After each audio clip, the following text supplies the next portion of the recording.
할렐루야. 이렇게 한 주를 시작하는 첫날 주의 전에 예배 자리로 나온 여러분들을 환영하고 축복합니다. 우리 옆에 있는 분들하고 서로 인사합니다. 성령 충만. 자, 우리 앞뒤에 있는 분들하고 인사합니다. 사랑합니다. 축복합니다. 어색하지만 손 한번 이렇게 흔들어 주세요. 우리 아름다운 교회 비전 혹시 알고 계십니까? 기억하고 계십니까? 우리 아름다운 교회 비전 주보를 봐야 알죠, 우리? 우리 아름다운 교회 비전은 예수 그리스도를 알고 예수 그리스도를 전하는 교회, 이것입니다. 이 비전이 오늘 우리가 읽은 본문 말씀을 배경으로 해서 세워진 것입니다. 오늘 우리가 읽은 본문 말씀을 신학적으로는 예수님의 지상 명령이 담긴 본문이다, 이렇게 얘기합니다.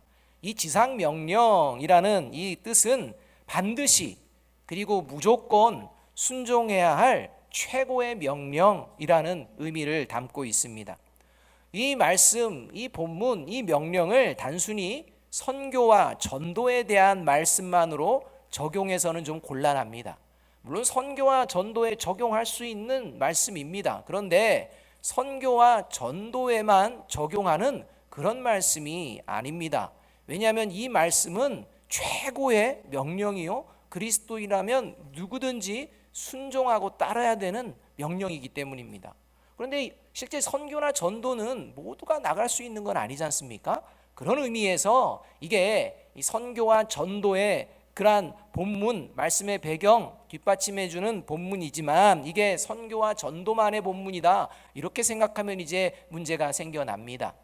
따라서 이 말씀은 선교와 전도에 앞서서 선교와 전도를 하는 그리스도인의 삶과 교회 공동체에게 주시는 말씀이라는 것입니다. 그러니까 선교와 전도를 누가 하느냐, 여기에 핵심을 두고 이 무엇이 핵심인지를 붙들고 선교와 전도에 나가는 이런 모습이 그리스도인과 교회 공동체의 모습이요, 삶의 자리라는 것입니다. 예수님의 지상명령의 이 핵심이 19절에 나오는데 그게 뭐냐? 모든 민족을 제자로 삼으라, 이 말씀입니다. 여기서 이제 모든 민족을 제자로 삼으라 라는 말씀을 먼저 분명하게 우리가 알아야 하는 것이 있다면, 그리고 가슴에 새기고 잊지 말아야 될 것이 있다면 무엇이냐 하면, 모든 민족을 누구의 제자로 삼아야 하는 것인가 라는 질문입니다. 여러분, 모든 민족이 누구의 제자가 되는 것입니까? 예수 그리스도입니다. 모든 민족을 예수 그리스도의 제자로 삼으라, 이 말씀입니다. 이 땅의 교회 공동체가요, 빛과 소금의 역할을 감당하지 못하는, 빛을 잃어가고 소금의 맛을 잃어버리는 이유는 교회마다 뭔가 신앙 훈련의 프로그램, 특별히 제자 훈련 프로그램이 없어서가 아니고, 교회 공동체가 예수 그리스도의 제자가 아니라 사람의 제자들, 세상의 제자들로만 채워지는 현상이 일어나고 있기 때문입니다. 여러분, 우리나라가요, 선교로는요, 세계 몇 번째? 두 번째입니다. 여러분, 선교를 세계 두 번째로나 전하고 보낼 수 있는 이런 역량을 가진 교회가 한국 교회입니다. 그런데 한국 교회가 과연 이 땅 삶의 터전에서 빛과 소금의 역할을 잘 감당하고 있습니까? 여러분, 지금 문제가요, 선교 전도에 있는 것이 아니라 선교와 전도를 하는 그리스도인과 교회 공동체에 지금 있다는 것입니다. 따라서 이 시대의 상황과 환경을 바라보며 오늘 이 본문의 말씀을 우리 아름다운 교회 가운데에 허락하신 이 하나님의 뜻을 우리가 잘 새기고, 진정 하나님이 기뻐하시는 모든 민족을 예수 그리스도의 제자로 삼아내는 삶을 살아내는 저와 여러분이 되기를 간절히 바랍니다. 그렇다면 모든 민족을 예수 그리스도의 제자로 삼는다는 것, 이것이 실제 어떤 말씀인지 우리가 살펴보았으면 좋겠습니다. 이 말씀은요, 첫 번째는 나 자신이 예수님의 제자임을 믿는 것을 말합니다. 여러분, 옆에 있는 분들하고 한번 물어보실까요? 당신은 예수님의 제자입니까?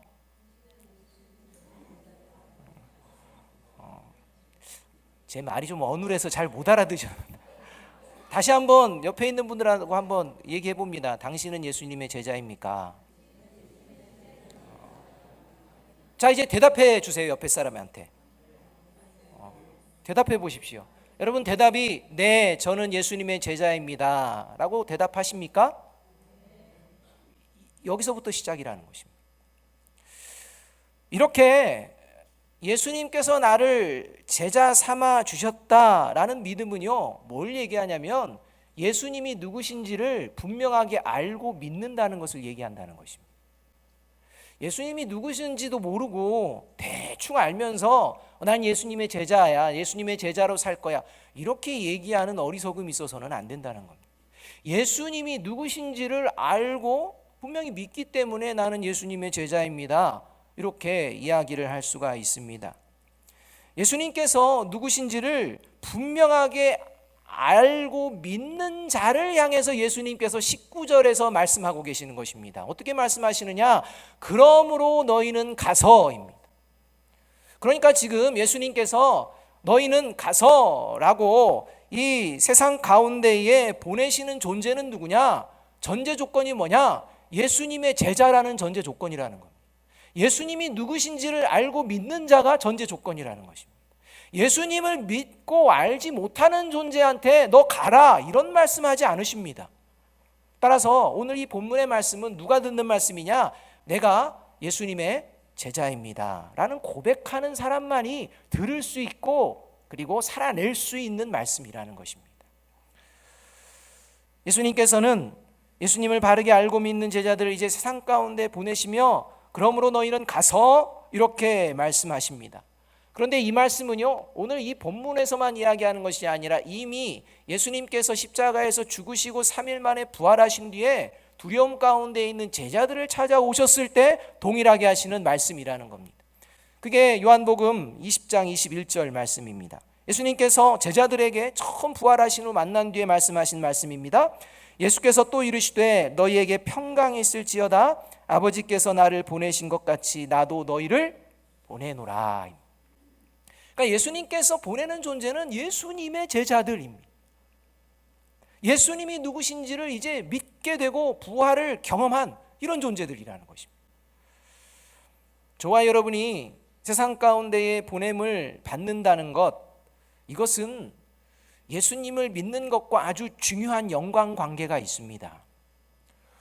예수님을 내가 믿고 예수님의 제자가 되지 못하면 세상 가운데에 예수님의 제자를 삼을 수 없을 뿐만 아니라, 아니 제자 삼는다는 이 말씀 자체가 적용되지 않을 뿐만 아니라 더 나아가서는 스스로도 예수님의 제자로 살아낼 수 없는, 그래서 예수님이 말씀하시는 진정한 평강, 평안의 복을 누릴 수 없는 곳이 어디냐?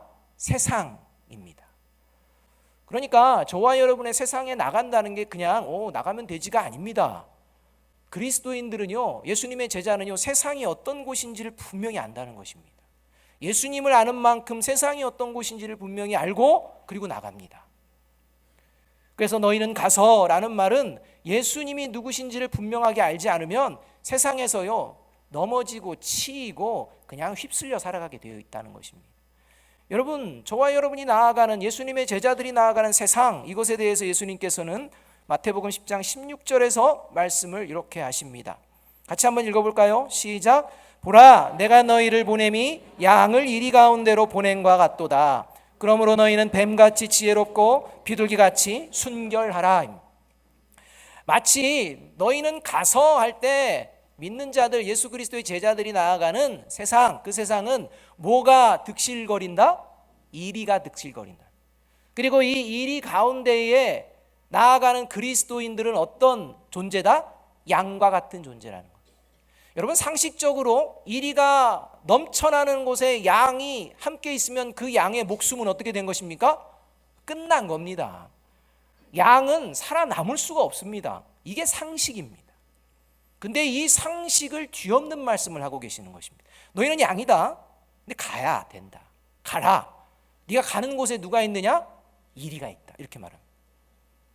여러분, 이때 상식적으로 미련하게 이리 가운데 나아가는 양이 어디 있겠습니까? 살려면 나가지 말아야죠. 그런데 그렇게 가라는 겁니다. 이 말씀은 예수님의 제자는 이리와 같은 사탄을 넉넉히 이기는 존재라고 말씀하고 계시는 것입니다. 왜냐하면 예수님의 제자를 세상에 보내신 예수님은 사탄의 괴계를 넉넉히 이길 지혜, 그리고 사탄의 미혹과 유혹을 넉넉히 이길 거룩의 능력으로 충만하신 분이시기 때문입니다. 여러분, 이것을 믿고 아는 게 그리스도입니다.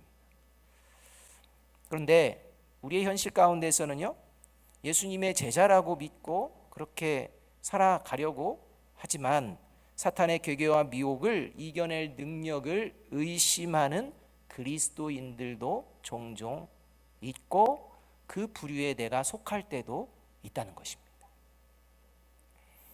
그래서 오늘 예수님, 부활하신 예수님을 만나는 자리에도 그런 존재가 등장합니다.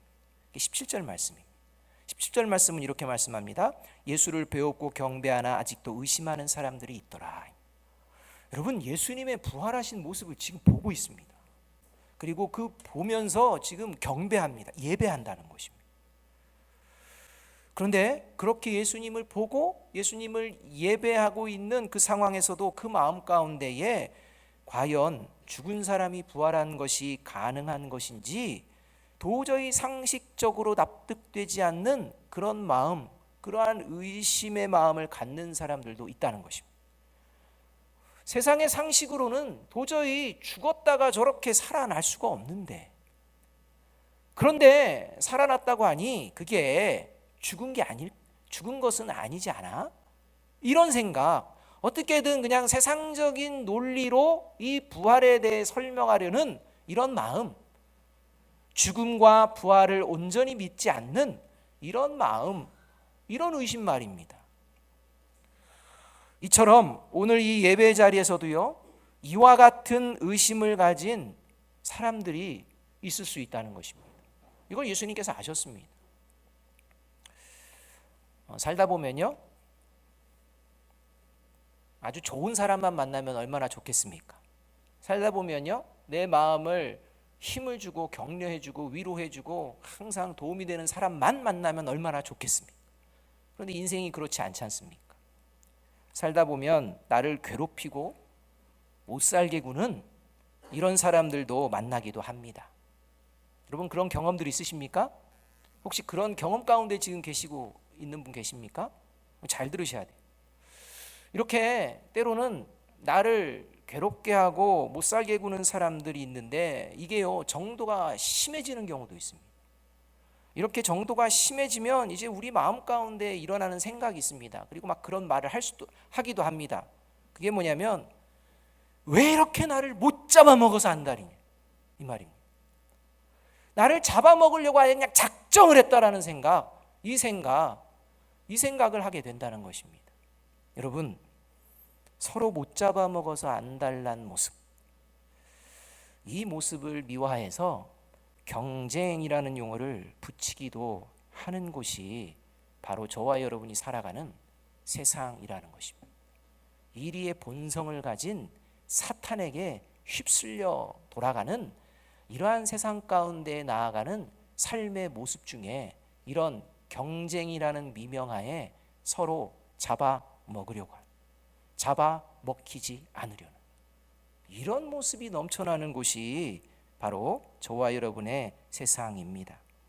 이렇게 서로를 잡아먹으려고 하는 살벌하게 여겨지는 이리들이 득실하는 이러한 세상 속에 저와 여러분이 나아가면 잡아먹힐까요? 안 먹힐까요? 이 질문에 과연 내가 사탄의 괴계를 넉넉히 이길 수 있는 지혜와 사탄의 미혹을 이겨낼 거룩한 능력이 나에게 과연 있는 것일까? 이렇게 보이기에 힘쓰고 힘이 있고 능력이 있고 출중한 이러한 자들 앞에 그저 그리스도인이라는 하나 가지고 이렇게 연약하고 부족한 내가 갔을 때 과연 이 세상을 살아낼 수 있을까? 라는, 신앙만으로 과연 살아낼 수가 있을까? 라는 이런 의심이 저와 여러분에게 일어나는 그러한 모습은 없는지 돌아보자는 것입니다. 이러한 의심이 있는 자리에 예수님께서 왜 의심해? 보고도 못 믿냐? 이렇게 얘기하지 않으시고 예수님은요, 예수님이 누구신지를 가르쳐 주십니다. 그게 18절의 말씀인 것입니다. 18절 말씀을 이렇게 말씀합니다.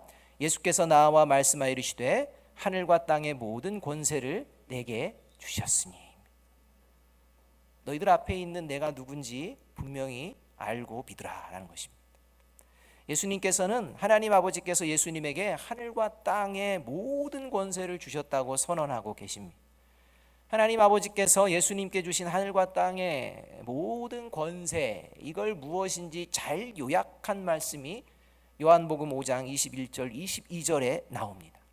요한복음 5장 21절 22절은 이렇게 말씀합니다. 한번 같이 읽어볼까요? 시작. 아버지께서 죽은 자들을 일으켜 살리심같이 아들도 자기가 원하는 자들을 살리느니라. 아버지께서 아무도 심판하지 아니하시고 심판을 다 아들에게 맡기셨으니. 이렇게 말합니다. 그러니까 하나님 아버지께서 예수 그리스도 가운데에 허락하신 모든 권세는 뭐냐? 구원과 심판이라는 것. 여러분, 구원, 심판, 이 모든 권세, 생사화복의 권세가 예수 그리스도에게 있다는 것입니다. 사람에게 있는 게 아니라는 것입니다. 따라서 예수 그리스도의 이 권세가 믿는 자들을 향하고 있음을 믿고 세상을 향해 나아가는 존재가 그리스도인이요 예수님의 제자입니다. 그래서 구원받은 예수님의 제자들은 심판받은 사탄, 이리를 두려워하지 않는 것입니다.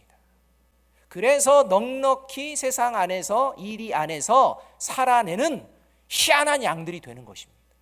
그래서 사람들이 도대체 저 사람들은 뭐야? 라고 이제 이야기하게 되는 것이라는 것입니다. 심판받는 사탄 이리를 두려워하지 않고, 두려워하지 않을 뿐만 아니라 넉넉히 이길 지혜와 능력을 저와 여러분에게 허락하여 주신 줄로 믿습니다. 이 믿음을 가지고 예수님의 보내심을 받은 예수님의 제자로서 세상을 담대하게 나아가는 저와 여러분이 되기를 주님의 이름으로 축복합니다. 그 구체적인 모습 중에 하나가요, 날 못 잡아먹어서 안달난 사람을 만나게 되면 어떻게 하면 됩니까? 불쌍히 여기면 된다는 것입니다. 불쌍히. 그냥 그 사람을 이겨야지 이렇게 하면 안 되고요, 불쌍히 여겨야 합니다. 이게 모든 민족을 제자로 삼으라는 하나님의 말씀을 새겨들은 존재입니다. 그가 왜 날 못 잡아먹어서 안달이 되나요? 사단에게 휘둘리기 때문에. 그걸 알아야 합니다. 그렇기 때문에 사단에게 휘둘리는 존재들에게 사단의 능력을 이길 수 있는 권세와 힘이 있음을 누가 알려줘야 되느냐? 그리스도인들이 보여줘야 한다는 것입니다. 저와 여러분이 이런 모습으로 이제는 그렇게 괴롭히고 그렇게 날 힘들게 하는 존재를 힘겨워할 것이 아니라 오히려 불쌍히 여기고 기도해 줄 수 있는 저와 여러분이 되기를 주님의 이름으로 축복합니다. 이게 나는 예수님의 제자입니다 라고 고백하는 고백에 담겨져 있다는 것입니다. 그래서 두 번째로 이제 이런 고백과 함께 모든 민족을 예수 그리스도의 제자로 삼는다는 것은 뭐냐? 삶의 관심사가 나의 뜻에서 하나님의 뜻으로 변화되는 삶을 계속 살아내게 된다는 것. 삶의 관심사가 바뀝니다. 그래서 나의 뜻이 아닌 하나님의 뜻으로 계속 살아내려고 하는 것입니다. 사실 모든 민족을 예수 그리스도의 제자로 삼아라 라고 하는 이 말씀, 이건 하나님의 말씀이고 하나님의 뜻이기 때문에 따르는 거지, 그냥 내 생각과 내 뜻이기 때문에 하는 것이 아니라는 것입니다. 내 생각과 내 뜻으로는요 해낼 수가 없습니다. 그렇게 살아갈 수가 없습니다. 그런데 하나님의 뜻이기에 하나님의 사람들, 예수님의 제자들은 살아낼 수 있게 된다는 것입니다. 관심사가 바뀌는 것입니다. 19절 말씀을 우리 함께 한번 읽어보겠습니다. 19절 말씀입니다. 시작. 그러므로 너희는 가서 모든 민족을 제자로 삼아 아버지와 아들과 성령의 이름으로 세례를 베풀고, 이렇게 말씀합니다.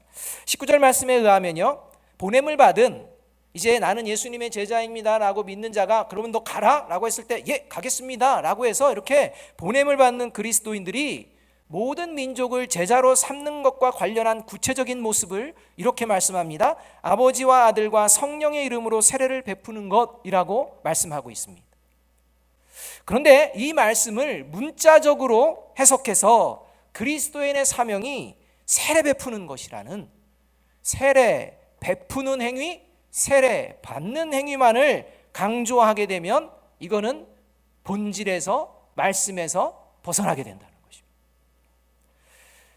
여러분, 대표적인 문제가요, 세례 주는 것, 세례 받는 행위만 강조하게 되면 이제 어떤 현상이 일어나게 되느냐, 세례 받으면 구원 받았고, 세례 받았으면 예수님의 제자가 되었다는 생각을 한다는 것입니다. 그래서 마치 세례가 구원을 보장하는 보증서처럼 여겨서 세례 주는 것과 세례 받는 행위에만 열심을 내는 어리석음을 범하게 되는 이런 상황까지 벌어지게 된다는 것입니다. 여러분, 각 교단이나 이렇게 할 때 교단들이요, 교회가 몇 개나 있는지 하고 교인 수가 얼마나 있는지 이렇게 교세를 파악합니다. 교세를 파악할 때 누구 기준으로 파악할까요? 세례교인 기준입니다. 그러니까 믿는 사람들이 몇 명 있어 하면 세례 몇 명 받았어? 요거로 교세를 파악합니다. 마치 그게 우리 교회가 믿는 사람이 많다라고 생각하는 어리석음에 빠질 수 있도록 만들어 놓는 것들이라는 것입니다. 여러분, 세례 많이 받는 거 귀한 겁니다. 하지만 이 말씀이 그래, 그리스도인은 세례를 주고 세례를 받고 하는 것을 해야 돼, 여기에 초점이 맞춰지면 이거는 비본질적인 것으로 그렇게 나아가게 되어진다는 것입니다. 오늘 성경은요, 분명히 세례를 어떻게 받아야 되느냐, 아버지와 아들과 성령의 이름으로 받게 되는 것이라고 말씀합니다. 이 말씀은 그냥 말로 아버지와 아들과 성령의 이름으로 세례를 주노라, 이 얘기가 아닙니다. 세례를 주는 자나 세례를 받는 자나 신앙 고백해내라는 것입니다. 그 신앙 고백이 뭐냐, 삼위일체 하나님을 온전히 믿습니다 라는 고백입니다. 삼위일체 하나님을 믿고 내가 삼위일체 하나님을 압니다, 그리고 그렇게 살아낼 것입니다 라는 고백이 아버지와 아들과 성령의 이름으로 세례를 베풀고 받는 것이라는 것입니다. 이것을 마치 그냥 세례 행위를 강조하는 것처럼 생각한다면 이제 본질은 사라지고 껍데기만 남는 그런 위선적인 사람들만 모여서 그저 그냥 착각 속에 살아가다가 하나님 앞에서 낭패를 당하는 이런 일이 벌어지게 된다는 것입니다. 그래서 사도 바울이요, 서로 분쟁하고 갈등하고 당을 짓는 고린도 교회 성도들을 향해 이렇게 강력하게 외치는 것을 볼 수 있습니다. 고린도전서 1장 17절 말씀입니다. 함께 한번 읽어보겠습니다. 시작. 그리스도께서 나를 보내심은 세례를 베풀게 하려 하심이 아니요 오직 복음을 전하게 하려 하심이로되 말에 지혜로 하지 아니함은 그리스도의 십자가가 헛되지 않게 하려 함이라, 이렇게 말합니다.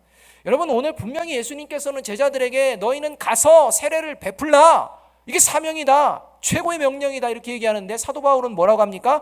그리스도께서 나를 보내신 것은 세례를 베풀게 하려 하심이 아니다, 이렇게 얘기하는 것입니다. 도대체가 사도 바울이 무엇이기에 예수님의 말씀을 이렇게 정면으로 반박하는 이야기를 합니까? 여러분, 이건 반박하는 게 아닙니다. 도대체가 고린도 교회 성도들이 예수 그리스도를 믿고 알았다고 하며 세례를 받았는데 정작 그 교회 안에서의 모습과 삶의 모습을 보니 복음의 길, 예수 그리스도의 제자의 삶, 세례 받은 자로서의 삶을 살지 않고 서로 분쟁하고 갈등하고 당을 짓고 잘못된 악에 빠지는 그런 고린도 교회 성도들에게 세례를 받았다면 세례의 본질을 잊어서 안 된다고, 말만이 아니라 그리스도의 십자가가 무엇인지 분명히 알아야 된다라고 말씀하고 있는 장면이라는 겁니다. 여러분, 세례를 베푸는 자가 또 세례를 받는 자가 하나님의 뜻을 따르지 않는 삶을 살아내면 과연 그것이 믿음의 삶이라고 할 수 있겠습니까? 도대체 세례가 뭡니까? 세례 받았다는 게 그 사람에게 뭡니까? 세례 받는 것이 무엇인지 로마서 6장 3절 6절은 분명하게 우리에게 말씀해 줍니다. 이렇게 말씀합니다. 무릇 그리스도 예수와 합하여 세례를 받은 우리는 그의 죽으심과 합하여 세례를 받은 줄을 알지 못하느냐? 우리가 알거니와 우리의 옛사람이 예수와 함께 십자가에 못 박힌 것은 죄의 몸이 죽어 다시는 우리가 죄에서 종노릇 하지 아니하려 함이니입니다. 여러분, 세례를 받는다는 것은 이제 죄의 종이었던 나의 옛사람이 이제는 예수님과 함께 십자가에 못 박히고 이제는 다시 죄의 종노릇 하지 않는 삶을 살아내는 완전히 변화되는 고백이라는 것입니다. 따라서 세례를 받기 전과 세례를 받은 후의 삶은 완전히 달라지는 것입니다. 뭐가 달라지는 것입니까?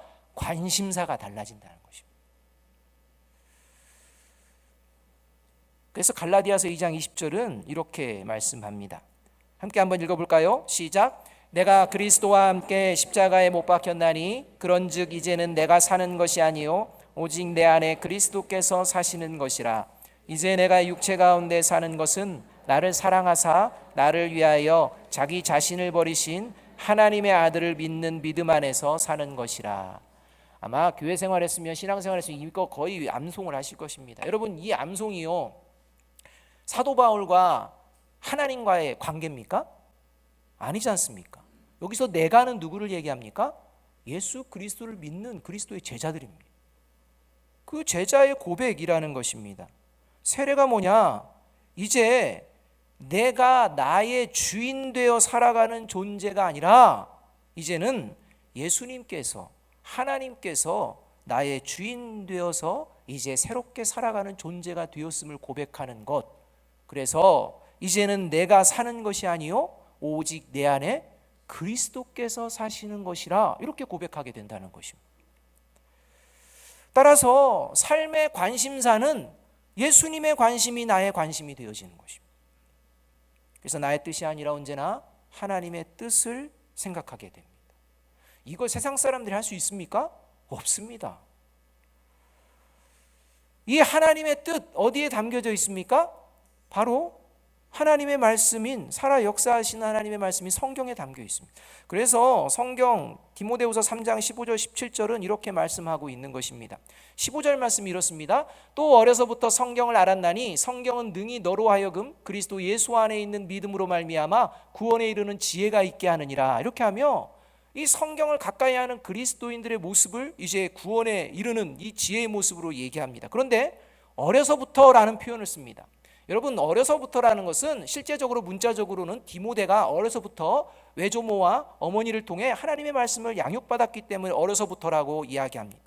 그런데 이제 저와 여러분에게는 어떻게 적용을 할 수가 있느냐? 예수 그리스도를 믿는 그 순간, 영적 갓난아기로 새롭게 태어나는 그 어린 순간부터라는 말입니다.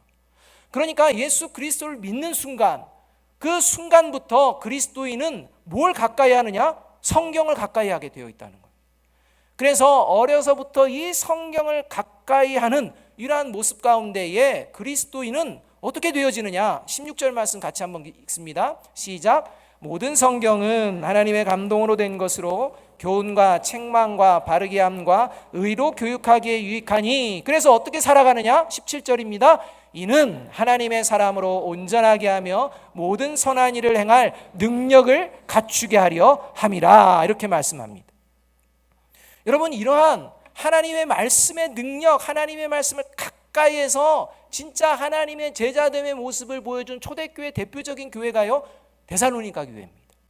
데살로니가 교회는요 하나님의 말씀을 사도 바울로부터 한 달 정도밖에 안 들었습니다. 고린도 교회는 1년 6개월이나 들었습니다. 그래도 그렇게 막 교회가 망가지고 갈등 가운데 있었는데 데살로니가 교회는 한 달 정도 이제 들었는데, 이 데살로니가 교회에 대한 평가가 데살로니가전서 1장에 나오는데 어떻게 나오느냐? 믿음의 역사와 사랑의 수고와 소망의 인내가 가득한 교회요. 그래서 그 데살로니가 교회가 있는 마게도니아 지역과 그 주변의 아가야 지방에까지 믿는 자들에게 뭐가 되는 교회였다? 본이 되는 교회가 되었다. 이렇게까지 고백됩니다. 사랑하는 여러분, 하나님의 말씀을 가까이 하고 하나님의 말씀을 따라서 하나님의 뜻 가운데 살아낼 때 저와 여러분의 삶의 자리에서 하나님의 놀라운 역사가 일어나게 될 줄로 믿습니다. 이것을 믿고 삶의 관심사를 전환하는 이것이 그리스도인의 제자의 모습이라는 것입니다. 언제나 말씀 안에서 하나님의 뜻을 바르게 깨닫고 예수 그리스도의 제자된 삶을 믿음처럼 살아내는 저와 여러분이 되기를 주님의 이름으로 축복합니다. 이러한 모습 가운데에 이제 우리가 늘 생각해야 되는, 그리고 늘 함께 해야 되는 모습이 있는데, 이것이 바로 세 번째, 모든 민족을 예수 그리스도의 제자로 삼는다는 의미에 담겨 있습니다. 그건 뭐냐면 끝까지 교회 공동체 안에서 성숙한 신앙으로 함께 자라가는 것입니다. 그러니까 예수님의 제자들의 특징은 뭐냐면, 또 예수님의 제자들을 삼게 되면 특징은 뭐냐? 교회 공동체 안에서 끝까지 함께 성숙하며 나아가게 된다는 것입니다. 이게 모든 민족을 제자로 삼는 제자됨의 특징입니다. 20절 말씀을 함께 한번 읽어보겠습니다. 시작. 내가 너희에게 분부한 모든 것을 가르쳐 지키게 하라. 볼지어다 내가 세상 끝날까지 너희와 항상 함께 있으리라 하시니, 이렇게 말합니다. 20절 말씀에 의하면 보냄을 받은 그리스도인들이 이제 모든 민족을 제자로 삼는 것과 관련한 구체적인 모습을 어떻게 말씀하시느냐? 가르쳐 지키게 하는 것이다, 이렇게 말씀합니다. 여러분, 가르쳐 지키게 한다는 것은 뭐가 전제가 되어야 되냐면 함께 있어야 한다는 것이 전제가 됩니다. 가르치는 자와 가르침을 받는 자가 함께 있어야 합니다. 또 하나님의 말씀을 지키는 이러한 본을 보이는 성숙한 신앙인과 그 하나님의 말씀을 지키며 살아내는 본을 보이는 것을 배우는 초보의 신앙인이 함께 하여야 한다는 것입니다. 이 함께함이 이곳에 담겨져 있습니다. 이렇게 하나님의 말씀을 가르치고 또 배우고 하나님의 말씀 가운데 이 말씀으로 살아내는 것을 보여내고 그것을 따라서 그 신앙의 모습을 닮아가려고 하는 이런 모습이 어디에서 이루어지는 것입니까? 교회 공동체에서 이루어져야 된다는 것입니다. 여러분, 교회 공동체 안에서 이런 모습들이 없다면 이건 모든 민족을 제자로 삼으로 나아갈 수가 없는 것입니다. 이렇게 가르치는 자와 가르침 받는 자, 본을 보이는 자와 본을 배우는 자의 함께함의 시작의 자리가 어디였느냐? 바로 예수님과 제자들의 함께함이었습니다. 그래서 오늘 20절은 이렇게 얘기하는 것입니다. 내가 너희에게입니다. 여러분, 여기서 예수님께서 너희에게 이야기하는 사람들은 예수님과 함께한 사람들입니다. 따라서 이 예수님과 예수님의 제자들이 함께함으로 신약의 교회 공동체가 시작되었고, 이제 이 교회가, 예수님의 제자된 교회가 또 다른 교회를 낳았고, 이 교회가 또 다른 교회를 낳으면서 2000년이 흐르는 이 시점에 이 아름다운 교회가 이곳에 세워진 줄로 믿습니다. 여러분, 그렇다면 과연 우리 안에 이러한 가르치고 가르침을 받고 본을 보이고 본을 받고 하는 이 아름다운 교제의 모습들이 함께하고 있는지 돌아보아야 한다는 것입니다. 교회 공동체 안에서 이렇게 세상의 빛과 소금이 되는 성숙한 신앙인으로 계속 함께 자랄 수 있는 이유가 어디 있는 것입니까? 교회 공동체의 머리가 예수 그리스도이기 때문에. 예수 그리스도께서 교회 공동체의 머리가 되시고 그리스도인의 주인이 되셔서 예수 그리스도의 영인 성령을 통해 세상 끝날까지 예수님의 제자들과 예수님의 공동체와 함께 하신다고 약속하고 있기 때문입니다. 그래서 예수님은 볼지어다 세상 끝날까지 내가 너와 함께 하리라 하셨지만, 그 부활하신 예수님은 보이지 않지만 예수님께서 저와 여러분과 함께 하십니다. 어떻게 함께 하십니까? 성령으로 함께 하신다는 것입니다. 그래서 예수님께서는 요한복음 14장 16절과 26절에서 이렇게 분명하게 약속을 하신 것입니다. 같이 한번 읽어볼까요? 시작. 내가 아버지께 구하겠으니 그가 또 다른 보혜사를 너희에게 주사 영원토록 너희와 함께 있게 하리니 보혜사 곧 아버지께서 내 이름으로 보내실 성령, 그가 너희에게 모든 것을 가르치고 내가 너희에게 말한 모든 것을 생각나게 하리라. 따라 저와 여러분이 이 성령의 인도하심과 성령의 인도하심을 함께 나누고자 하는 이런 모습과 이러한 마음이 있는지 보아야 한다는 것입니다. 이 마음이 있는 것이 교회입니다. 그래서 이러한 마음들이 계속 성숙되어지고 이 계속 모습이 풍성해지면 좋은데 사단이 그렇게 내버려 두지 않습니다. 그래서 교회 공동체는요, 성숙한 신앙인으로 하나님이 주인 되어 주시고 예수 그리스도의 제자로 세상 가운데에 담대하게 나아가는 성숙한 신앙인이 되기 위해 한편에서는 주의할 점도 있다는 것입니다. 이것을 분별하며 주의해야 합니다. 그것은 저와 여러분이 가룟 유다와 같은 사람이 되어서는 안 된다는 것입니다. 가룟 유다와 같은 사람이 되어서는 안 되고, 또 가룟 유다와 같은 사람과 함께하면 신앙이 변질된다는 것도 명심해야 한다는 것입니다. 그래서 오늘 예수님께서 이 지상명령, 최고 중요한 명령을 주시는 본문에 굳이 표현하지 않아도 되는 표현을 하나 사용하시는데, 그것이 16절에서 열한 제자라는 표현입니다. 이것은요, 예수님께서 표현하지 않으셔도 됩니다. 그리고 실제 예수님의 부활을 목격한 이런 사람들이 이 11명의 제자만이 아닙니다. 다른 사람도 목격했습니다. 그런데 굳이 11명의 제자라고 그냥 기록합니다. 여러분, 예수님의 제자는 몇 명입니까? 12명이었습니다. 그런데 지금 예수님의 명령을 따라 보내심을 받는 제자는 몇 명입니까? 11명입니다. 보내심을 받지 못한 존재, 예수님과 3년 동안 함께 했지만 끝자락에서는 자기의 생각과 자기의 뜻을 놓지 않고 그냥 자기 생각 후회하며 인생을 그냥 스스로 목숨을 버리는 것으로 마감한 가룟 유다가 여기 빠졌다는 것입니다. 여러분, 저와 여러분이 늘 생각해야 합니다. 예수님의 제자, 교회 공동체 안에서 뭔가 훈련받고 여러 가지의 모습도 있을 수 있지만 결정적인 상황에 가룟 유다와 같은 모습으로 나타날 수 있다는 것입니다. 따라서 가룟 유다와 같은 존재가 되어서는 안 됨을 늘 명심해야 합니다. 가룟 유다와 같은 존재가 될 때 교회가 이제 흔들리게 되는 것입니다. 그런 가룟 유다와 같은 존재가 담임 목사가 되면 이제 충격과 상처와 어려움은 아주 큽니다. 그런데요, 더 중요한 건 뭐냐면 그 충격과 상처와 잘못되고 있는 것을 모르게 한다는 것입니다. 여러분, 이게 사탄입니다. 그래서 저를 잘 보셔야 돼요. 그래서 저 위에 기도해 주셔야 돼요. 딴소리 하지 않게. 여러분, 사탄이요 다 할 수 있는 걸 할 것 같습니까? 아닙니다. 왜 한국교회가 막 어렵고 힘듭니까? 겉으로는요 뭐 본질을 합니다. 틀린 말 하는 거 없습니다. 근데 삶이 변질됩니다. 이와 관련해서 로마서 16장 17절 18절 이렇게 말씀합니다. 이 말씀 우리 함께 한번 천천히 한번 읽어보겠습니다. 시작. 형제들아, 내가 너희를 권하노니 교훈을 거슬러 분쟁을 일으키거나 거치게 하는 자들을 살피고 그들에게서 떠나라.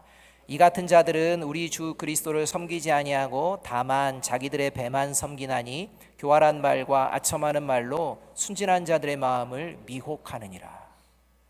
여러분, 가룟 유다의 특징은요 자기 배만 섬기는 자입니다.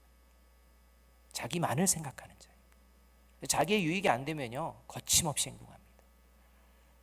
여러분 꼭 기억하셔야 돼요. 저와 여러분이 이런 모습이어서는 안 됩니다. 사랑하는 여러분, 저와 여러분을 예수님께서 이 시대에 제자 삼아 주신 줄로 믿습니다. 예수님께서 사탄의 권세와 미혹을 넉넉히 이기고 하나님의 뜻을 순종하며 살아낼 수 있는 살아계신 하나님의 말씀인 성경과 살아낼 수 있는 부활의 능력, 이것을 저와 여러분에게 예수 그리스도의 제자들에게 주신 줄로 믿습니다. 저와 여러분에게 예수님과 함께하는 귀한 아름다운 성도들을 붙여주신 것을 믿습니다. 이 믿음으로 주 예수 그리스도께서 오실 때까지 주님을 더욱 바르게 알아가고 주님의 제자로서 바르게 세상 가운데에 복음을 전하는 저와 여러분이 되기를 주님의 이름으로 축복합니다. 기도하겠습니다.